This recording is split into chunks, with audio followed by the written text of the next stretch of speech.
welcome to Grupo Aval's third quarter 2025 consolidated results conference call. My name is Regina, and I will be your operator for today's call. Grupo Aval Acciones y Valores S.A. Grupo Aval is an issuer of securities in Colombia and in the United States SEC. As such, it is subject to compliance with securities regulation in Colombia and applicable U.S. securities regulation.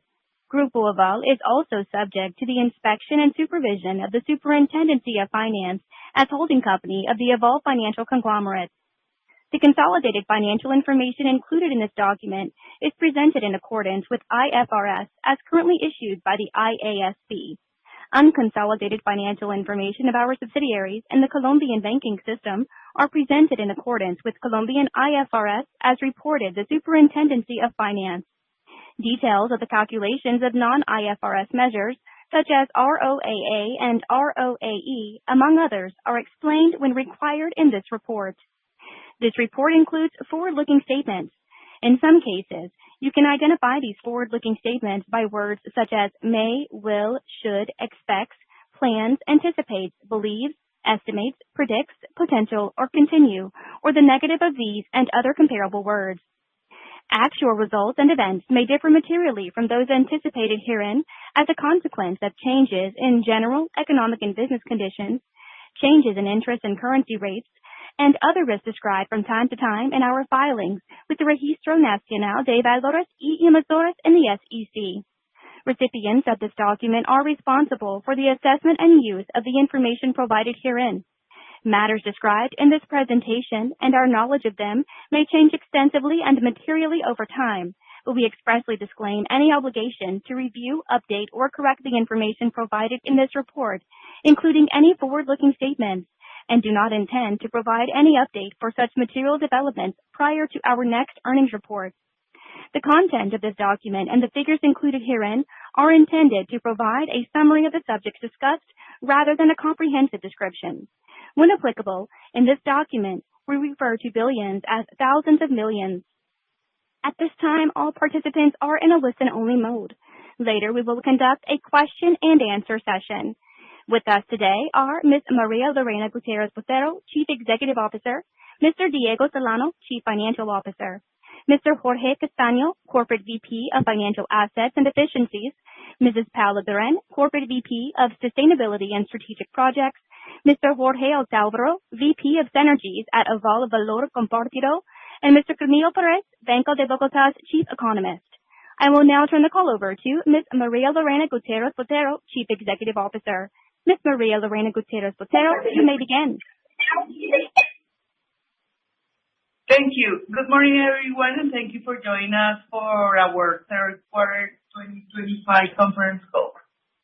I am here with Diego Solano, our CFO, Jorge Castaño, Corporate VP of Financial Assets and Efficiency, Paula Duran, Corporate VP of Sustainability and Strategic Projects, Jorge Alcalvaro, VP of Synergies at Aval Valor Compartido, and Camilo Perez, Chief Economist of Banco de Bogotá.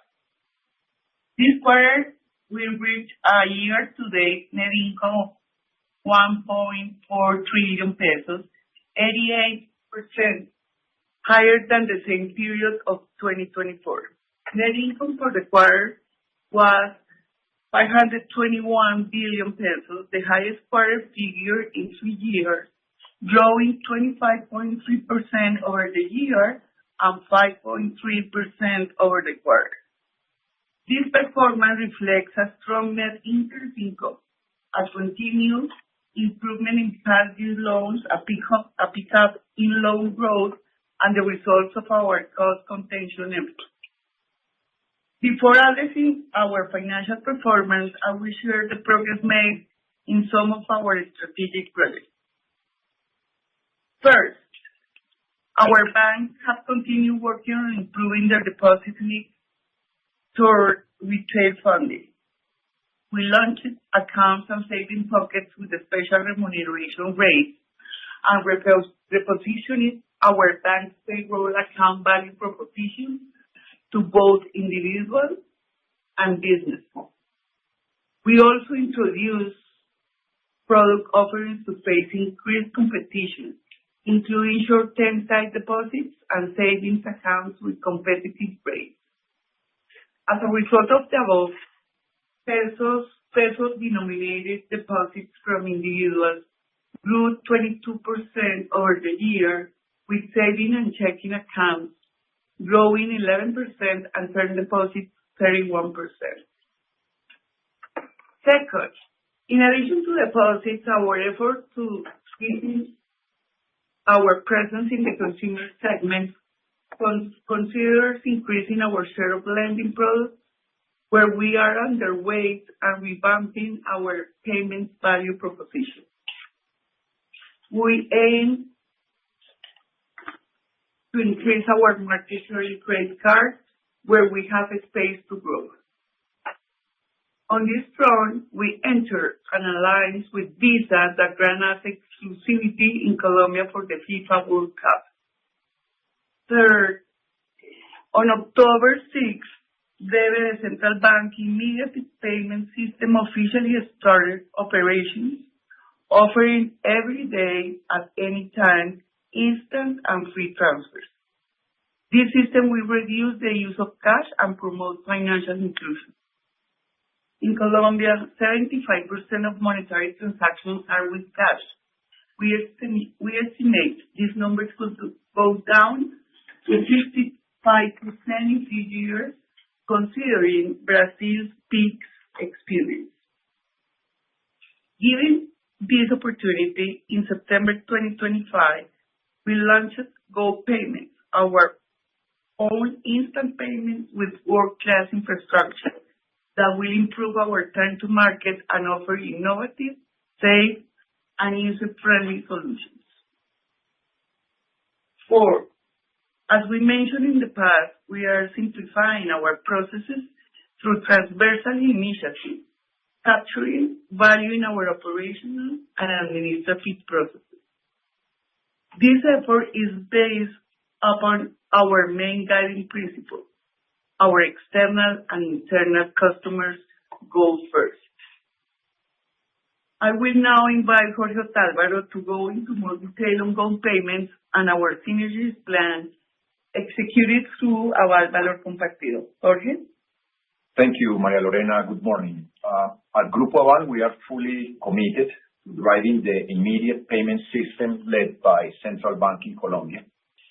Go Payments will serve as our payment platform for the group's entities and will also enable fintechs, trust companies, and other players to connect the payment system, where our value proposition is autonomy, differentiation, and agility in time to market with the central bank across all channels. Our strategy includes state-of-the-art processing capabilities, traditional and instant payments, and clearinghouse services for Aval banks and third parties. We are ready to launch innovative solutions that deliver a competitive edge, including interoperability for account-to-account merchants and payments, advanced capabilities in cash management, payment collections, QR solutions, and open ecosystem for third parties. Our 4 banks and Dale were the first and only players in Colombia offering seamless private cash transfers via WhatsApp, merging into our clients' day-to-day habits and offering an easy experience. We will measure success by the impact on cash reduction and the adoption of services by new clients, prioritizing cash management and excellence in P2P services. Let me mention our performance during the first month of February. More than 8 million keys individuals, 62% of them which are Tag Aval, the only customizable alphanumeric key in the market, more than 10 million transactions. We also have a market share over 45% in merchant keys with more than 1 million keys. And finally, we processed more than 10 million transactions with a total amount of 2 trillion pesos. Now, let me share our results on synergies and efficiencies at Aval Valor Compartido ABC. In 2025, we focused on identifying potential synergies and implementing action plans to capture efficiencies through standardization and process mastery while raising productivity and control standards. After analyzing 30 administrative and operational processes, we initially selected 8 key processes for our synergy model. Administrative processes include procurement, property management, facility management, talent acquisition, payroll, and physical security, currently serving Banco de Bogotá, Banco de Occidente, Aval Valor Compartido, and Gold Payments. Other entities will be incorporated in the coming months. A second wave to be launched next year will focus on operational synergies, particularly in back-office banking processes and IT synergies such as cloud, data center operation, and optimization of our physical channel networks.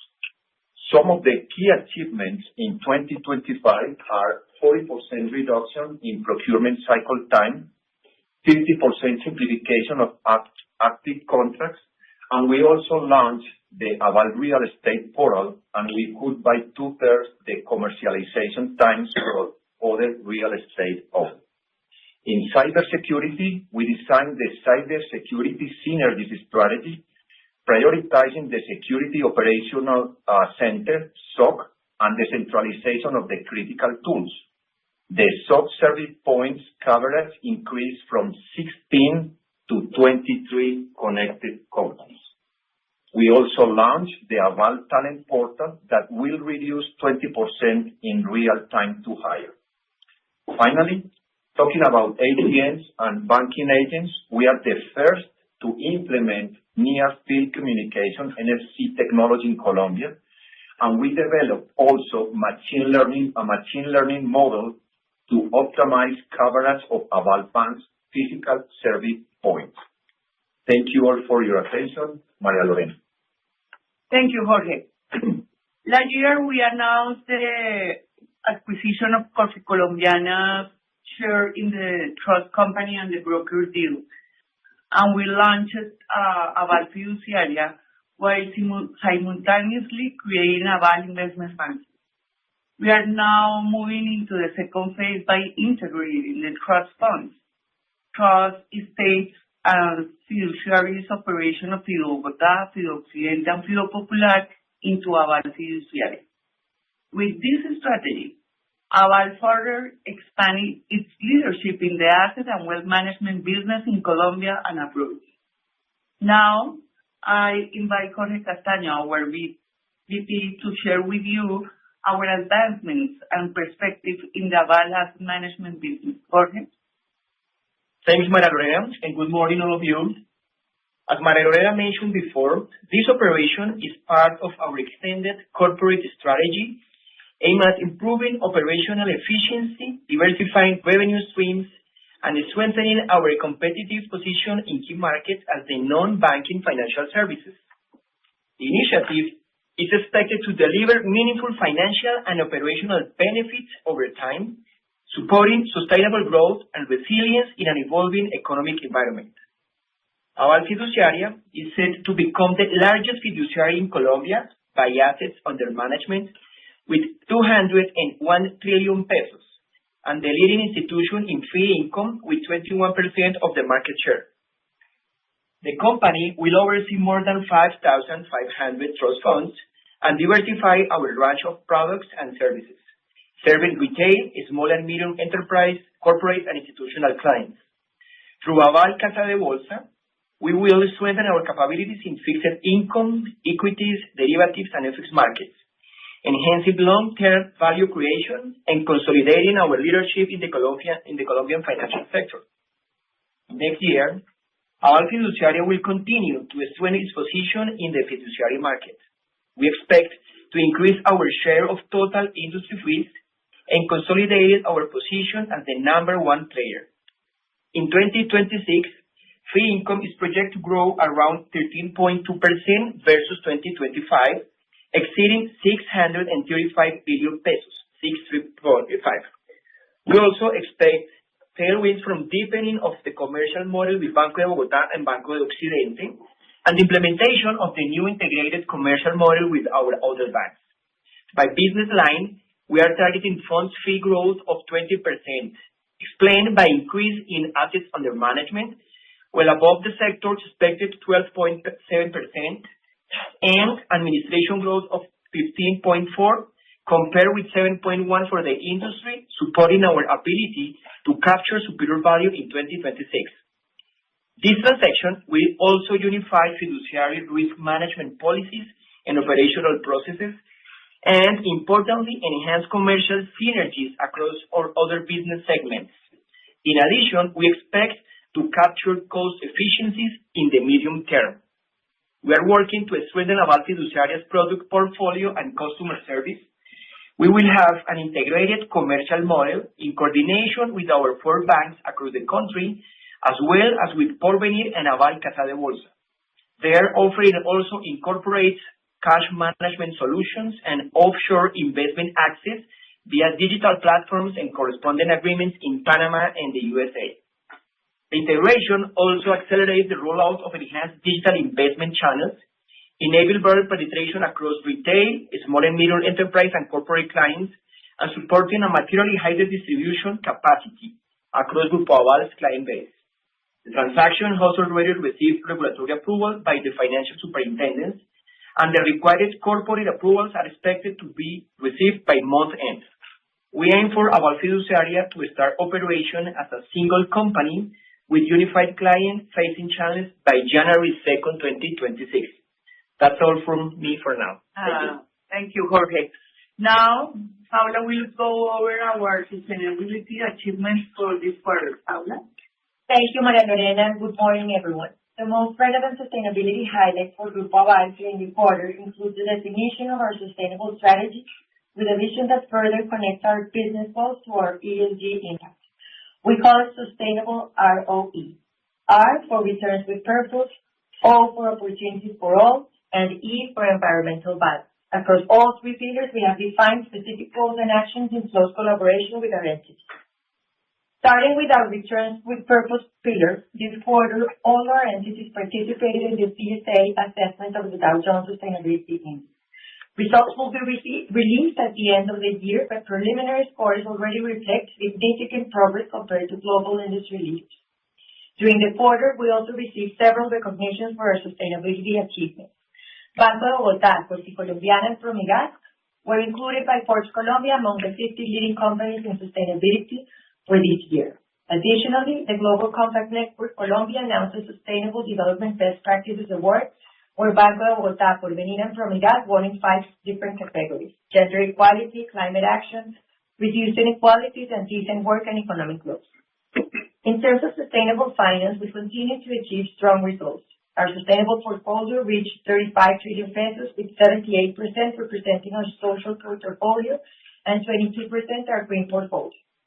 In line with our commitment to the energy transition and the development of resilient infrastructure in Colombia, we have consolidated our position as a leading player in the structuring and financing of major projects nationwide. Under the leadership of Aval Banca e Inversión, Banco de Bogotá, and Banco Occidente participated in the financing of the Túnel de Oriente, a landmark infrastructure project connecting Medellín with the José María Córdoba International Airport, expected to generate over 2,000 direct jobs. Additionally, Grupo Aval led the 1.9 trillion pesos refinancing for the Girardot Ibagué Cajamarca Highway.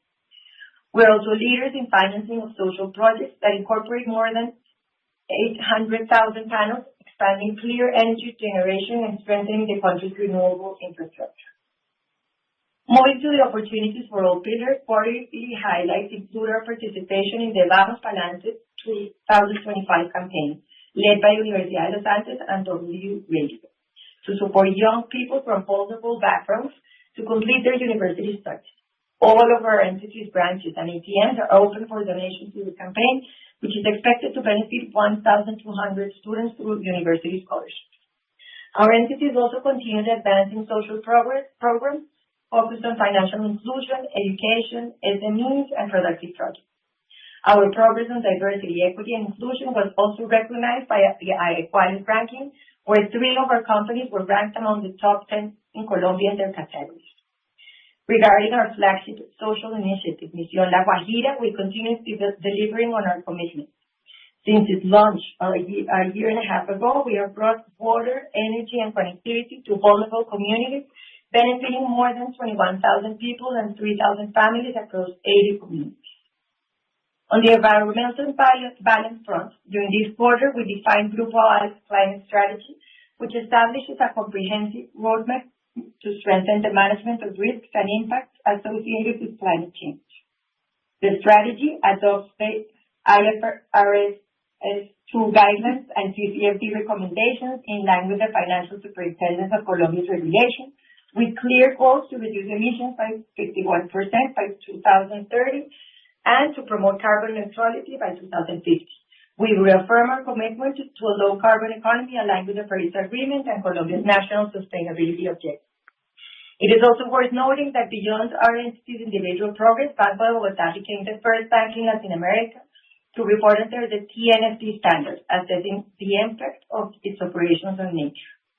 In conclusion, we continue delivering across all ESG dimensions, remaining firmly committed to achieving a sustainable ROE, proving that profitability and sustainability are not competing goals for 2 sides of the same vision, creating lasting value for people, for the planet, and for the country. Thank you. Thank you, Paula. Now, moving to the macro environment, let me share some key trends affecting our business. Monthly data indicates that in the third quarter, the Colombian economy continued to perform positively, primarily driven by increased household demand. The main sectors driven growth remain public administration, entertainment, and commerce. Looking ahead, we expect GDP growth of 2.7% in 2025 and 2.8% in 2026. Disinflation has stalled. Inflation reached 5.51% in October, surpassing the 2024 year-end figure of 5.2%. We now expect inflation to close at 5.3% in 2025 and 4.2% in next year. This view incorporates an upward pressure in the coming months, particularly driven by ongoing minimum wage discussions. The fiscal environment remains challenging. The government approved the 2026 national budget at 546.9 trillion pesos. However, this lacks a clear path back to the fiscal rule, suspended this year. Analysts project a fiscal deficit of minus 7.5% of GDP in 2025, worse than 7.1% forecast in the medium-term fiscal framework. In September, the central bank kept its policy rate unchanged at 9.25%, maintaining a cautious stance amid persistent inflationary pressures. We expect rates to remain steady through early 2026, with cost begins in the second quarter of 2026, ending the year at 8.25%. Camilo will now elaborate on our economic outlook. Camilo? Thank you, María Lorena. Good morning to all attendees. In the third quarter, the Colombian economy extended its upward trend to such an extent that annual growth rate is estimated to be around 3% for this quarter, a high since 2022. Domestic demand continued to explain its strong performance of local activity. Consumer confidence returned to positive territory and has now been trending upwards for more than 2 years, while the national unemployment rate reached its lowest level ever for a third quarter, averaging 8.5%. Coupled with solid household income, both from employment and unemployment sources, Colombians continue to increase their consumption, especially of goods, which has also been supported by credit. Consumer loans reached their highest annual growth rate since 2023 in the third quarter. Furthermore, the increased domestic demand has also been supported by a high influx of tourists, with more than 7 million visitors so far this year through August, a record high. For its part, government current and investment spending grew in real terms by more than 3% in the third quarter, also supporting economic activity.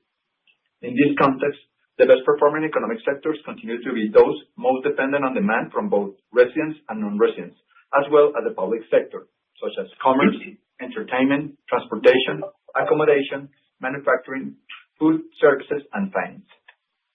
On the export side, the best results are seen in coffee, processed foods, gold, bananas, and textiles, especially leather, which offset the decline observed in oil and coal exports. Regarding investment, the persistent lack in construction, especially buildings, continues to hinder the sector's potential improvement, which is only supported by civil works, machinery, equipment, and biological resources investment. The investment recovery could improve after 2026 elections if uncertainty dissipates. Given this context, but acknowledging global risks and the local electoral cycle, the 2025 growth projection remains at 2.7%, close to the potential level and higher than the figures for 2023 and 2024. For 2026, the economy could improve to 2.8% growth. Turning to prices, the disinflation process stalled in the third quarter, with inflation reaching 5.2% in September, the same level as the year-end figure for 2024. In October, inflation increased to 5.5%. Inflationary pressures have persisted in food due to higher input costs, goods due to increased domestic demand, and non-rental services due to higher labor costs resulting from the minimum wage adjustment, the implementation of the labor reform, and the reduction of the working hours per week. In this scenario, inflation is expected to end 2025 around 5.3%, above the 2024 level. As a consequence, and pending the definition of the 2026 minimum wage, the central bank has kept its benchmark interest rate stable at 9.25%. This level could remain for much of 2026 if inflation and its expectations do not show significant improvement. For the time being, interest rates remain restricted, as the central bank acknowledges, especially for investment, while for households, a limited impact is expected, since the positive trend in consumption is based mainly on resources other than credit.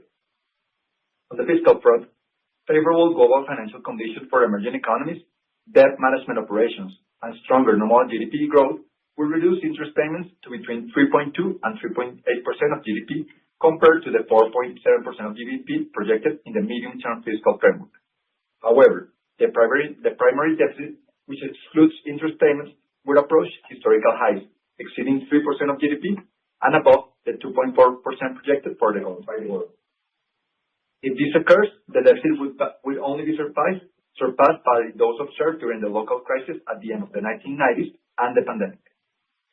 Despite the challenging state of the public finances, between the end of June and September, the exchange rate fell from 4,102 pesos per dollar to 3,970 pesos per dollar, following the global weakening of the dollar. Furthermore, the government's monetization of dollars obtained from operations with international banks, the total return swap, and external bond issuances led the Colombian peso to become the best performing currency in Latin America. Given that the government still has dollar excess balances and expects to issue new bonds for up to 5 billion euros and obtain direct credit from international banks for up to $1 billion, monetization will continue to impact the exchange rate. Ultimately, these flows would offset the effects of electoral uncertainty, which is expected to increase as the elections approach. Finally, the current account deficit is expected to widen from -1.8% of GDP in 2024 to -2.6% of GDP in 2025, driven by a stronger recovery in imports than exports, both in goods and services, where terms of trade would be affected by lower commodity prices.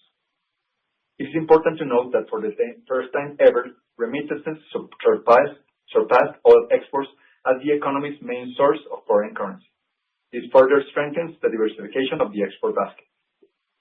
To sum it up, it is important to highlight that we are currently at the beginning of the congressional and presidential elections, which will be held in the first half of 2026.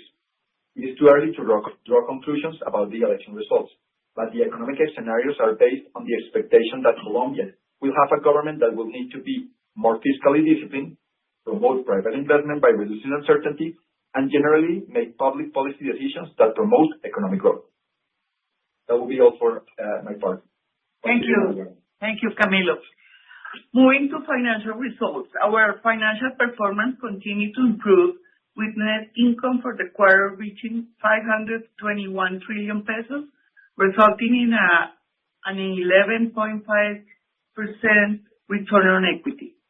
The improvement throughout this cycle has been driven by consistent positive trends in the core business metrics of our banking segment.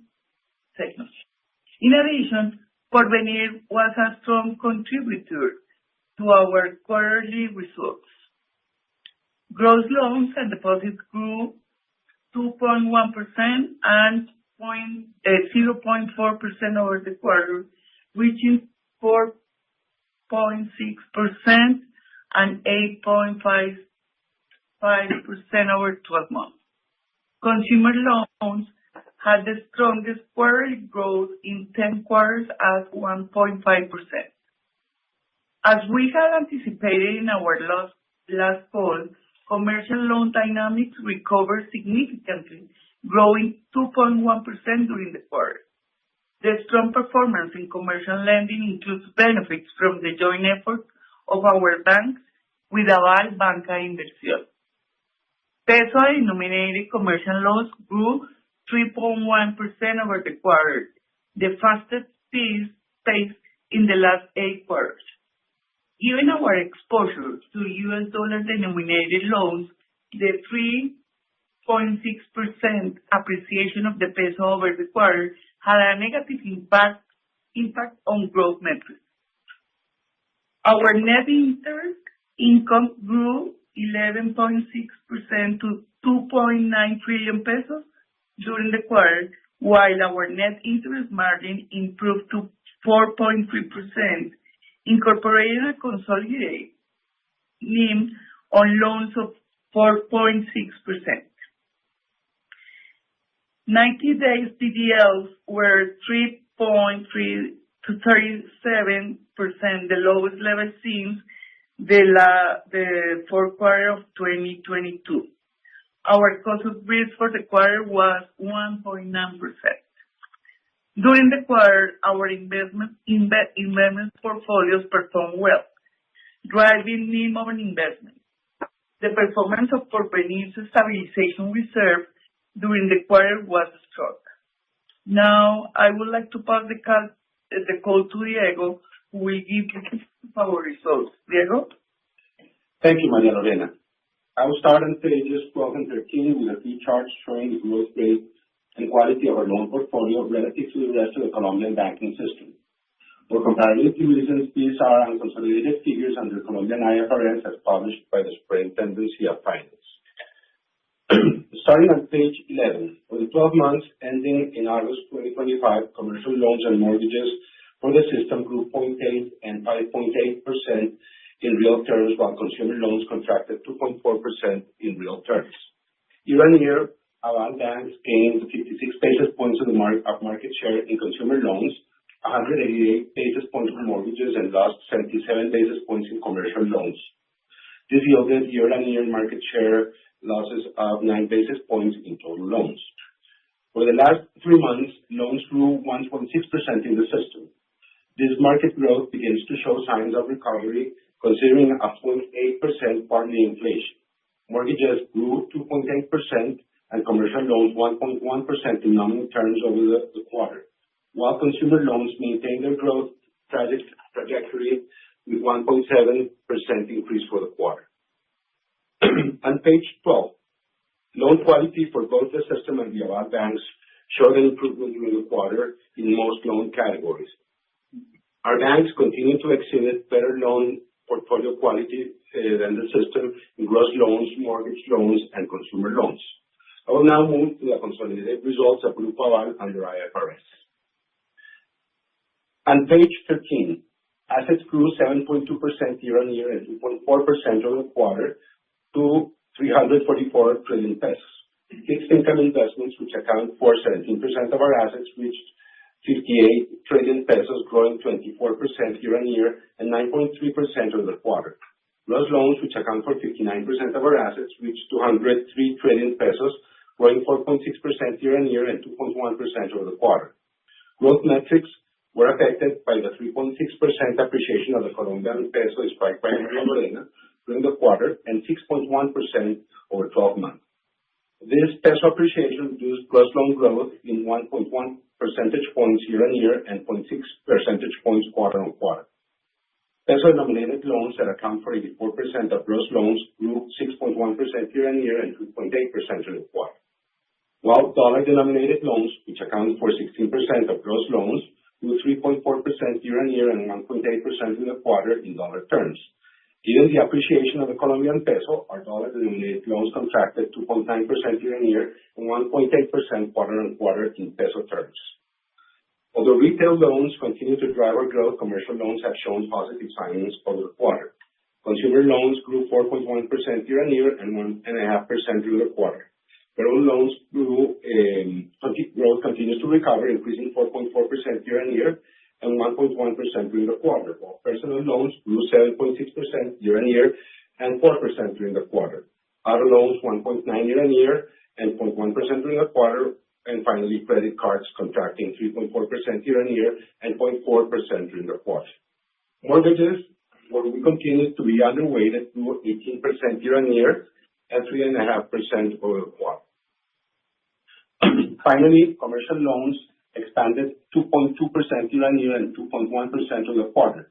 This incorporates the negative impact of the peso appreciation of 1.4% percentage points year-on-year and 0.8% quarter-on-quarter.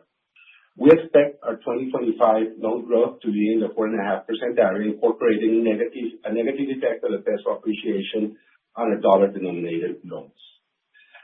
On page 14, we present the evolution of funding and deposits. Total funding increased 8.1% year-on-year and 2.9% during the quarter. Interbank borrowings grew 19% year-on-year in line with the expansion of our investment portfolio and account for 8.8% of total funding now. Deposits that account for around three-fourths of our funding grew 8.5% year-on-year and 0.4% quarter-on-quarter. Our deposits to net loan ratio closed at 109%. On page 15, we present the evolution of our total capitalization, our attributable shareholders' equity, and the capital adequacy ratio of our banks. Our total equity increased 2.9% over the quarter and 5.6% year-on-year, while our attributable equity increased 3.7% over the quarter and 5.9% year-on-year. Total solvency and Tier 1 ratio evidence an increase in all of our banks. On page 16, we present our NIMs. Net interest income reached 2.9 trillion, increasing 20.6% year-on-year and 11.6% during the quarter, driven by the strong performance of our trading investment income. Part of the quarterly net interest income was offset by hedging and derivatives, as I will comment later when covering other income. Total NIM increased 35 basis points to 4.35% quarter-on-quarter. Our consolidated NIM on loans expanded 21 basis points year-on-year and contracted 6 basis points during the quarter to 4.40%, while NIM on investments improved to 4.13%. NIM on loans incorporates a 60 basis points year-on-year expansion of NIM on retail loans to 5.9% and a 13 basis points year-on-year contraction of NIM on commercial loans to 3.28%. Focusing on our banking segment, NIM on loans was 4.88%, materially stable year-on-year. This incorporates a 41 basis points year-on-year increase in NIM on retail loans to 6.4% and a 39 basis points year-on-year decrease in NIM on commercial loans to 3.72%. The total NIM of our banking segment expanded 17 basis points over the quarter to 4.74% due to the same dynamics that affected our consolidated NIM. On page 17, we present our yield on loans, cost of funds, and spreads. On a consolidated basis, the average yield on loans for the quarter decreased 2 basis points quarter-to-quarter to 11.7%, while the average 3-month IBR fell 6 basis points to 9.2%. Our consolidated cost of deposits remained materially flat during the period, while our cost of funds slightly increased by 7 basis points quarter-on-quarter to 6.83%. The increase in the cost of funds is mainly attributable to a higher repo position related to our fixed income business. Finally, the central bank kept its policy rate unchanged at 9.25% throughout the third quarter amid persistent inflationary pressures. We expect this level to remain over the following few quarters, with rate cuts beginning by the end of 2026. On pages 18 through 20, we present several loan portfolio quality ratios. Starting on page 18, loan portfolio quality further strengthened during the quarter. PDL metrics continued to improve in all categories. 30-day PDL formation for the quarter reached 1,083 billion pesos, 23% lower than for third quarter 2024. 30-day PDLs were 4.64%, a 17 basis points improvement over 3 months, and 113 basis points improvement over 12 months. 90-day PDLs were 3.37%, a 15 basis points improvement over the quarter, and a 93 basis points improvement over 12 months. Commercial 30-day PDLs were 4.29%, and 8 basis points improvement quarter on quarter, and 110 basis points year on year. 90-day PDLs were 3.69%, and 18% improvement over the quarter, and 105 basis points over the year.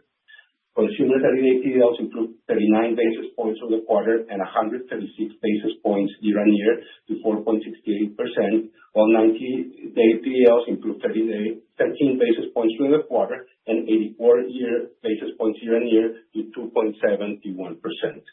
Mortgages 30-day PDLs and 90-day PDLs improved 2 basis points and 5 basis points respectively over the quarter. Finally, the ratio of charge-offs to average 90-day PDLs was 0.71 times. On page 20, coverage measured as allowances for stages 2 and 3 as a percentage of stages 2 and 3 loans was 31.9%, increasing 38 basis points relative to a quarter earlier. The share of our portfolio classified as stage 1 grew to 89.1%, while stage 3 fell for a fourth consecutive quarter to 5.8%, driven by improvements across all portfolios. On page 20, cost of risk net of recoveries slightly increased this quarter to 1.9%, in line with our expectations for the year. We expect 2025 cost of risk to be in the 1.9% area. Cost of risk net of recoveries for consumer loans improved 33 basis points to 3.9%. This includes a 41 basis points improvement in personal loans and to 7.7%, while cost of risk for payroll loans was 1.9%. Cost of risk net for commercial loans was 1%. On page 21, we present net fees and other income. Gross fee income grew 11.8% year on year and 7.5% quarter on quarter. Net fee income increased 11.5% and 8% respectively over these time periods. Both pensions and trust fees increased over the quarter due to high performance-based management fees driven by positive returns on financial markets. Banking fees increased 4.7% above loan growth. Our income from the non-financial sector was 88% of that recorded in third quarter 2024 due to a lower contribution from the infrastructure sector. Finally, on the bottom of the page, the quarter-on-quarter decrease in operating income is mainly driven by derivatives and FX losses of 211 billion. These were mainly explained by hedging strategies of trading income in around our fixed income instruments. On page 22, we present some efficiency ratios. Cost to assets for the quarter was 2.7%, including 9 basis points relative to a quarter earlier, and increased 9 basis points year on year. Our quarterly cost to income improved 124 basis points to 50.7% over the quarter, driven by the positive performance of our NIM. Quarterly expenses fell 1.4% quarter on quarter and grew 10.3% year on year. General administrative expenses fell 0.8% quarter on quarter and grew 16% year on year. The year-on-year increase was driven by operating taxes, which account for 26% of this category, and explain 7.9 percentage points of the year-on-year growth in administrative expenses. Personnel expenses grew 1.4% over the quarter and 4.8% year-on-year, well below the 9.5% increase in Colombia's minimum wage. Finally, on page 23, we present our net income and portfolio ratios. Attributable net income for the quarter was 521 billion pesos, or 21.9 pesos per share, increasing 25.3% relative to the third quarter of 2024, the highest since second quarter 2022. Our return on average assets and return on average equity for the quarter were 1% and 11.5% respectively. I will now summarize our general guidance for 2025 and 2026. For 2025, we expect return on average equity to be in the 10.5% area, with loan growth in the 4.5% area, with commercial loans growing in the 2% area and retail loans growing in the 8.5% area. This incorporates an expected negative impact of the peso appreciation of 2 percentage points on commercial loan growth. We expect our consolidated NIM in the 4% area, with NIM on loans in the 4.5% area. NIM of our banking segment in the 4.6% area, with NIM on loans in the 5.1% area. Cost of risk net of recoveries in the 1.9% area. Cost of assets in the 2.75% area. Income from the non-financial sector of 85% for that of 2024. And fee income ratio in the 21% area. Now moving to our initial view for 2026, we expect loan growth in the 8% area, with commercial loans growing at 7% and retail loans growing at 9%. Total NIM in the 4.3% area, with NIM on loans in the 5.2% area. NIM of the banking segment in the 5% area, with NIM on loans for the banking segment in the 5.6% area. Cost of risk net of recoveries in the 2% area. Cost to assets in the 2.8% area. Income from the non-financial sector of 1.3 times that for 2025. A fee income ratio of 21%. Finally, we expect our 2026 return on average equity to be in the 12 to 12.5% range. Thank you, Diego. Finally, looking ahead, 2026 will be challenging for Colombian businesses, particularly during the first part of the year. The electoral cycle will bring political uncertainty that can be expected to bring volatility in the financial markets and delay investment decisions. In addition, the market consensus anticipates a high central bank real intervention rate to prevail, incorporating fiscal balance concerns and inflationary pressures due to a high minimum wage increase. Even though we recognize this to be a challenging environment, we remain positive on the continued recovery of the industries in which we operate. This view is supported on expectation of a sustained expansion of economic activity, a stable labor market, a slight improvement in asset quality, a reduction in average cost of funds relative to this year, and opportunities for further banking penetration resulting from the introduction of Breve. In addition, we are working hard and focus on unlocking fundamental value supported on our strategic pillars. First, we expect to improve our presence in loans and deposits in the retail segment, adding to the segment and businesses where we already lead, which will result in an improvement in NIM and further growth. We continue working on improving the alignment of the strategy and the culture of our banks around a more client-centric experience, further differentiation in target segments and products of each one of business units, as well as the redesign and centralization of key processes in Aval Valor Compartido ABC. We expect these elements to translate into a better customer experience, shorter innovation cycles and time to market, and more competitiveness in our cost structure. We are committed to having a positive impact on the community and those we serve without losing focus on commercial and financial performance. Finally, regarding year-to-date share price performance, The price of our preferred share has increased by 82%, 1.6 times that of the MSCI Colcap. Our ADR increased by 116%, 10.3 times that of the Standard & Poor's 500. We are evaluating several options to foster liquidity of our local shares and our ADR. On this front, we reached an agreement with JP Morgan, the depository bank of our ADR program, to reduce by 80% the conversion cost of the issuance and cancellation of the ADRs in the United States. This measure will be effective starting next Monday, November 17, through next month, next year, April 17, 2026. So now we are open to questions. Thank you. We will now begin the question and answer session.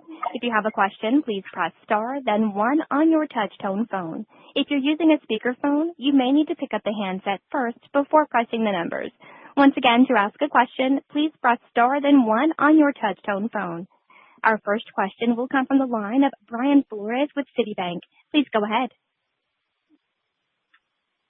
Hi, team. Thank you for the opportunity. The first question is more of a request.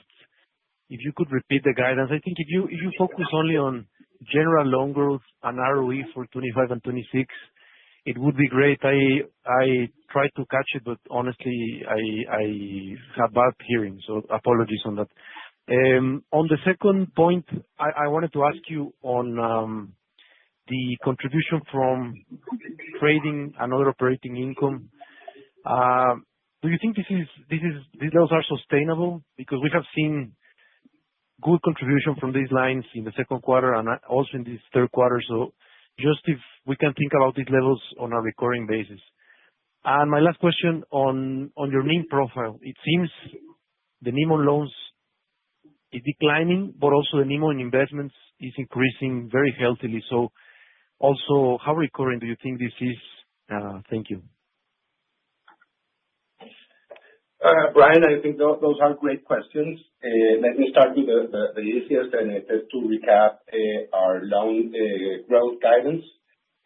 For this year, we are guiding into 4.5%, with retail loans growing at 8.5% and 2%, and that 2% includes a relevant negative impact of FX over our US dollar linked loans. For next year, we're guiding into 8%, with a similar growth on the retail front, retail growing at 9% and commercial growing at 7%.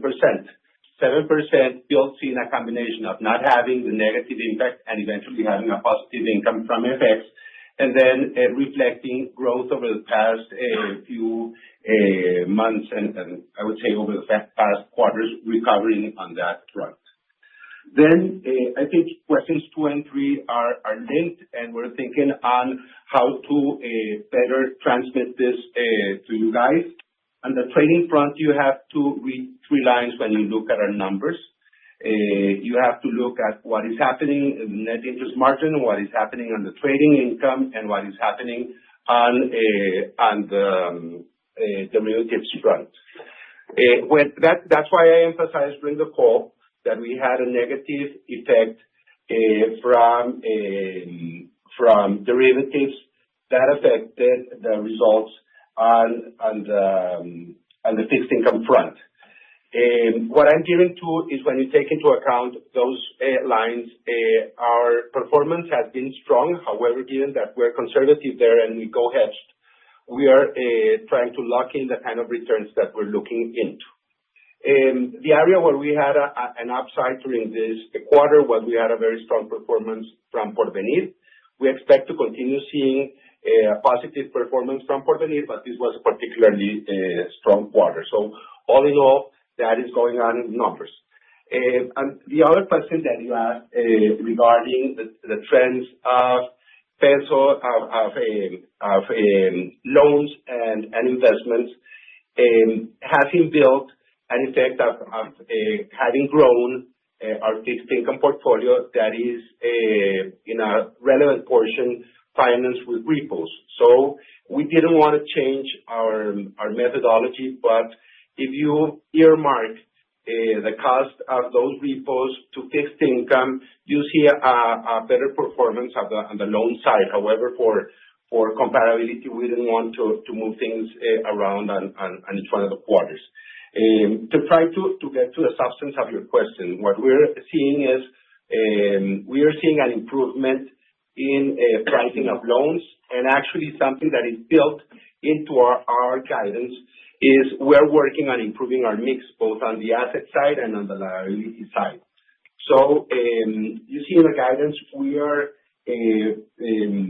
guiding into a better number for NIM for next year, but also a slightly worse number on the cost of risk side. That what that is doing is it's bringing in that we've been growing more on some of the products that we hadn't grown in the past, and we're making a richer mix on the asset side.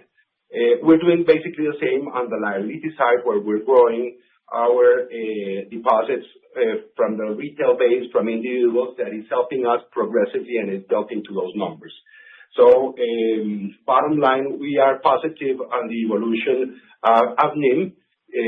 It's still shy of what were the stable numbers we used to run on before we saw this long cycle because of the central bank policy. But a lot of this is growth that is not dependent on central bank policy, what we're building into our numbers. Sorry for the long explanation, but I think your questions were very relevant to understand how we're looking into the future. No, it was very, very helpful. If I can just a very quick follow-up, can you repeat, please, the levels of cost of risk and ROE for both 25 and 26? Yeah. ROE for this year, 10.5% area, and for next year, 12 to 12.5% range. And cost of risk for this year, 1.9%, and for next year, 2%. No, super clear. Thank you very much. Our next question will come from the line of Diego Marquez with JP Morgan. Please go ahead. Yeah, good morning.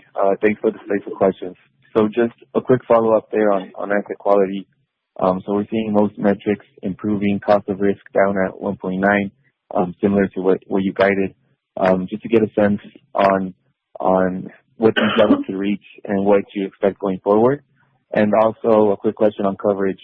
So we saw stable 90-day NPLs ratios of 130%.